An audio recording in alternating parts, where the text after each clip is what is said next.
खुलुमबाय, आं टिनारानि ब्रह्म गोदान बर' खौरां चेनेलाव नोंथांमोनखौ गासिखौबो बरायबाय।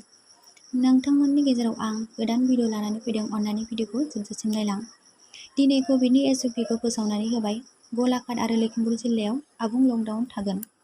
मोनबा डिस्ट्रिक्ट गलपारा, मरिगाव, जरहाट, सनितपुर आरो बिश्वनाथ जिल्लायाव बेलासिनि 2 रिंगानिफ्राय फुंनि 5 रिंगासिम कार्फ्युआ सोलिगोन। गभर्नमेन्ट आरो प्राइभेट अफिसफोरा बेलासिनि 1 रिंगासिम खुला थागोन आरो कमार्शियेल दखानफोराबो 1 रिंगासिम खुलिनो हागोन।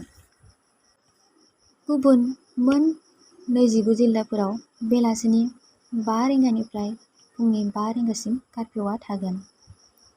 अफिस, दखान, गला बायदि बायदि गासैबोआनो बेलासिनि 4 बाजिसिम खुला थागोन। माखासेया आवगायनि बायदियैनो थागोन। एसएससि कम्बाइन्ड हायार सेकेन्डारि टायार 1 नि एग्जामआ जासिगोन। गावबा गावनि एडमिट कार्डखौ एसएससिनि अफिसियेल वेबसाइटआव नायनानै लानो हासिगोन। बे एग्जामआ 4 आगस्तनिफ्राय 12 आगस्तनि गेजेराव खुंफुंजागोन। एपीएससिनि एग्जामआबो जासिगोन 12 सेप्तेम्बराव। मोन 31 जिल्लायाव बेयो खुंजागोन। गाव गावनि एडमिट कार्डखौ अफिसियेल वेबसाइटआव नायनानै लानो हासिगोन। टकिय' अलिम्पिकआव लाभलिना बरग'हाइआ क्वार्टार फाइनालाव सौहैबाय।